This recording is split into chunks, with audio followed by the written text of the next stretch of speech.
സത്യത്തിലേ അമേരിക്കയെ കൊണ്ട് ഒരു കാര്യം നടപ്പിലാക്കാൻ പറ്റത്തില്ല എന്നുള്ള ഗൾഫ് രാജ്യങ്ങളുടെ ആ ഒരു തീരുമാനം അല്ലെങ്കിൽ ആ ഒരു അറിവുണ്ടല്ലോ, അത് യഥാർത്ഥത്തിൽ അമേരിക്കക്ക് പണിയാവുന്നുണ്ട് എന്നുള്ളതാണ്. അതായത് ഒമാൻ ആക്ച്വലി ഈ ഒരു ഇഷ്യൂവിൽ ഇപ്പോൾ ഇറങ്ങി കളിക്കുന്ന രീതിയിലേക്കാണ് കാര്യങ്ങൾ പോകുന്നത്.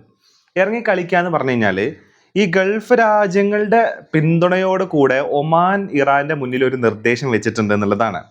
ആ ഈ നിർദ്ദേശപ്രകാരം ഒമാനും ഇറാനും കൂടെ ചേർന്നിട്ട് ഹോർമൂസ് നിയന്ത്രിക്കും എന്നുള്ളതാണ്. ഇറാന് മാത്രമായിരിക്കില്ല ഹോർമൂസിന്റെ നിയന്ത്രണം, പകരം ഒമാനും ഇറാനും കൂടെ ചേർന്നിട്ട് ഹോർമൂസ് നിയന്ത്രിക്കും എന്നുള്ളതാണ്. യഥാർത്ഥത്തിൽ ഒമാനും ഇറാനും കൂടെ ചേർന്നിട്ട് ഹോർമൂസ് നിയന്ത്രിക്കും എന്നുള്ളത് ഇറാന്റെ തന്നെ നിലപാടുകളിൽ ഒന്നായിരുന്നു എന്നുള്ളത് കാണണം. അത് മാത്രമല്ല, നിർബന്ധിത ടോളിന് പകരം താല്പര്യമുള്ള കമ്പനികൾക്ക് ഇറാന് ഫീസ് നൽകിക്കൊണ്ട് അതിലൂടെ പോവാം എന്നുള്ള കാര്യം കൂടെയാണ് ഒമാൻ ആക്ച്വലി ഈ ഗൾഫ് രാജ്യങ്ങളുടെ പിന്തുണയോട് കൂടെ ഇറാനെ അറിയിച്ചിരിക്കുന്നത് എന്നുള്ളത് റോയിട്ടേഴ്സ് റിപ്പോർട്ട് ചെയ്തിട്ടുണ്ട്. അപ്പോൾ ഇവിടെ വേറൊരു രസകരമായിട്ടുള്ള കാര്യം എന്താ വെച്ച് കഴിഞ്ഞാൽ, അമേരിക്ക ഈ ആക്രമണങ്ങളെല്ലാം നടത്തിയത് ഇപ്പം ഈ 12 ദിവസം തുടർച്ചയായിട്ടുള്ള ആക്രമണം നടത്തിയത് സ്വിച്ചിട്ട പോലെ നിർത്തം നിൽക്കുകയും ചെയ്തിട്ടുണ്ടല്ലോ ട്രംപ്. അപ്പോൾ അതിൻ്റെ ഒരു കാരണം എന്ന് പറയുന്നത്, ഒന്നാമത് ഹോർമോസിനെ മോചിപ്പിക്കാൻ ഈ ആക്രമണങ്ങളെ കൊണ്ട് സാധിക്കത്തില്ല എന്നുള്ളൊരു കാര്യം കൂടെ ഉണ്ട്. മാത്രമല്ല, ഹോർമൂസ് എന്ന് പറയുന്നത് ഒരു അന്താരാഷ്ട്ര കപ്പൽ ഗതാഗത പാതയാണ്. അത് സ്വതന്ത്രമായി നിലനിൽക്കണം. അവിടെ ഒരു രാജ്യത്തിനും എന്തുണ്ടാവാൻ പാടില്ല, അപ്രമാദിത്യം ഉണ്ടാവാൻ പാടില്ല. അത് സ്വതന്ത്രമായിട്ട് ഫ്ലോ ചെയ്യേണ്ട സ്ഥലമാണെന്നുള്ളതാണ് അമേരിക്കയുടെ നിലപാട്. അപ്പൊ അവിടെ ഹോർമോസിന്റെ നിയന്ത്രണം ഇറാൻ ഏറ്റെടുക്കുക, ഇറാൻ അവിടെ ഫീസ് ഈടാക്കുക എന്ന് പറയുമ്പോൾ ഇറാന്റെ ഒരു സോവറിൻ ലാൻഡ് ആയിട്ട് അത് മാറുന്നു എന്നുള്ള ഒരു കാഴ്ചപ്പാട് കൂടെ വരുന്നുണ്ട്.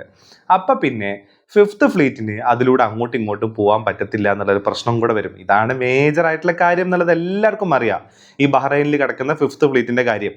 അപ്പോൾ ഇതിന്റെ ഇടയ്ക്കാണ് ഒമാൻ കയറിയിട്ട് ഇപ്പൊ പറയുന്നത്, ഹോർമോസിന്റെ നിയന്ത്രണം നമുക്ക് രണ്ടുപേർക്കും കൂടെ നിയന്ത്രിക്കാം, അതേപോലെ തന്നെ താല്പര്യമുള്ള കമ്പനികൾക്ക് ഈ ഇറാന് എന്ത് ചെയ്യാം, ഈ ഫീസും കൂടെ നൽകാം എന്നുള്ളതാണ്. അപ്പൊ അത് താല്പര്യമുള്ള കമ്പനികൾക്ക് മാറിയിട്ട് ഫീസ് ഈടാക്കുന്ന സമയത്ത് എല്ലാ കമ്പനികളിൽ നിന്നും നിർബന്ധിതമായിട്ടും ഫീസ് ഈടാക്കുന്ന പോലെ, ടോൾ ഈടാക്കുന്ന പോലെ, ലിറ്ററലി പറഞ്ഞാൽ ഇറാന്റെ തന്നെ ഒരു സോവറിൻ ലാൻഡ് ആയിട്ട് അത് വരുന്ന രീതിയിലേക്ക് കാര്യങ്ങൾ മാറും എന്നുള്ളതാണ്.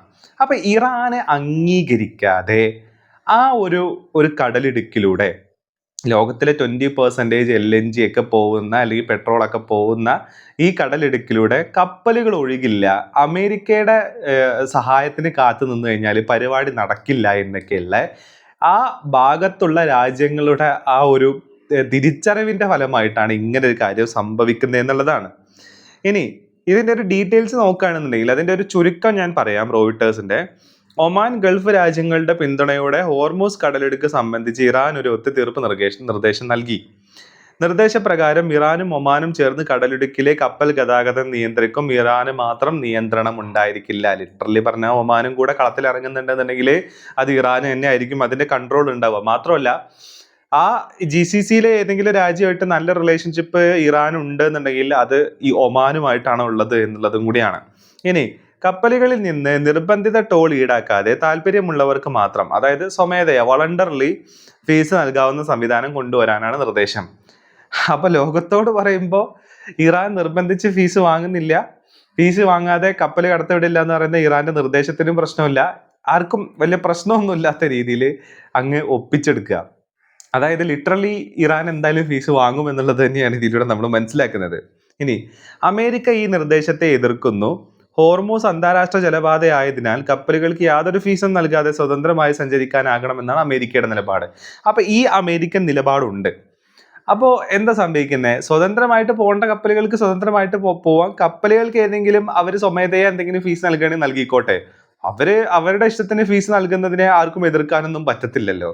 അപ്പോൾ അവരുടെ സ്വയം ഇഷ്ടത്തിന് ഫീസ് നൽകുന്നു എന്ന വ്യാജേന എന്താവുന്നു, ഫീസ് വാങ്ങിച്ചിട്ട് അതിലൂടെ വിടുന്നു. അതായത് ഇതിൻ്റെ ഒന്നും ആവശ്യം ഉണ്ടായിരുന്നില്ല. ഒന്നാമത് ഇത് ഓൾറെഡി ഇതിലൂടെ എല്ലാ കപ്പലുകളും ഫ്രീ ആയിട്ട് ഫ്ലോ ചെയ്തുകൊണ്ടിരുന്ന സ്ഥലമാണ്. അപ്പൊ അവിടെ പോയി ബോംബിട്ട് എല്ലാം കത്തറാക്കി കുട്ടിച്ചോറാക്കിയിട്ട് ഇപ്പൊ ആ ഹോർമൂസിനെ സ്വതന്ത്രമാക്കാൻ വേണ്ടിയിട്ട് വീണ്ടും യുദ്ധം നടത്തേണ്ട ഗതികേടിലേക്ക് എത്തിപ്പെട്ടു എന്നുള്ളത് മാത്രമാണ് ഇതിന്റെ ഒരു ഒരു പ്രധാന പോയിന്റ്. ഇനി ഈ റിപ്പോർട്ടിൽ തന്നെ വേറൊരു കാര്യം കൂടെ പറയുന്നുണ്ട്. അമേരിക്കൻ പ്രസിഡന്റ് ഡൊണാൾഡ് ട്രംപ് ഇറാനുമായുള്ള ചർച്ചകൾ പുരോഗമിക്കുന്നുണ്ടെങ്കിലും ധാരണയായില്ലെങ്കിൽ വീണ്ടും സൈനികാക്രമണം നടത്തുമെന്ന് മുന്നറിയിപ്പ് നൽകി. പക്ഷേ ഇതിന് ഇറാൻ ഒരു പ്രതികരണം നടത്തിയിട്ടുണ്ട്. അതിന്റെ വീഡിയോ നമുക്ക് വേറെ ചെയ്യാം. ഇനി അമേരിക്ക ആക്രമണം താൽക്കാലികമായി നിർത്തിയതോടെ ആഗോള എണ്ണവില ഇടിഞ്ഞു. കാരണം എണ്ണ വിതരണം തടസ്സപ്പെടാനുള്ള ആശങ്ക കുറഞ്ഞു. അപ്പോൾ എണ്ണയുടെ വില കൂടുന്ന കാര്യത്തിലാണെന്നുണ്ടെങ്കിലും, ലോകത്തിലെ എണ്ണയുടെ പ്രതിസന്ധി ഉണ്ടാക്കുന്ന കാര്യത്തിലാണെന്നുണ്ടെങ്കിലും, ലോകത്ത് ഇൻഫ്ലേഷൻ ഉണ്ടാക്കുന്ന കാര്യത്തിലാണെന്നുണ്ടെങ്കിലും, ഗ്യാസിന്റെ ലഭ്യതയിൽ ലോകരാജ്യങ്ങളുടെ ബുദ്ധിമുട്ടിക്കുന്ന കാര്യത്തിലാണെന്നുണ്ടെങ്കിൽ എല്ലാം തന്നെ അതിൻ്റെയൊക്കെ മൂല കാരണം എന്ന് പറയുന്നത് അമേരിക്കയാണെന്നുള്ളതാണ്. അമേരിക്കൻ ആക്രമണം നിർത്തുമ്പോഴും അമേരിക്ക ആക്രമണം തുടങ്ങുമ്പോഴുമാണ് ഈ ഓയിൽ പ്രൈസ് ഫ്ലക്ച്വേറ്റ് ആവുന്നത്. ഇറാൻ അല്ല. അത് നമ്മളിവിടെ കാണേണ്ട ഒരു കാര്യമാണ്. അപ്പോൾ ലോക മാർക്കറ്റിൽ സകല പ്രശ്നങ്ങളും കുത്തിത്തിരിപ്പ് ഉണ്ടാക്കുകയും ചെയ്യുന്നതും അമേരിക്ക തന്നെയാണ് എന്നുള്ളതാണ്. അപ്പോൾ അതിൻ്റെ ഇടയ്ക്കാണ് ഈ അമേരിക്കയിൽ വലിയ പ്രതീക്ഷ വെച്ചിട്ട് കാര്യമൊന്നുമില്ല, ഇവന്മാരുടെ ബേസും തകർന്നു, ഇവന്മാർക്ക് ഇവിടുന്ന് ഓപ്പറേറ്റിംഗ് ചെയ്യാൻ പറ്റുന്നില്ല, അങ്ങനെ ജോർഡാനിൽ നിന്നും അതേപോലെ തന്നെ ലണ്ടനിലൊക്കെയാണ് ഇപ്പോൾ ഇവർ ഓപ്പറേറ്റ് ചെയ്യുന്ന സ്ഥിതിവിശേഷം ഉണ്ടായിരിക്കുന്നത്. ഇനി ഇവരുടെ മൂടും താങ്ങി നടന്നിട്ട് വലിയ കാര്യമൊന്നുമില്ല എന്നുള്ളതാണ്.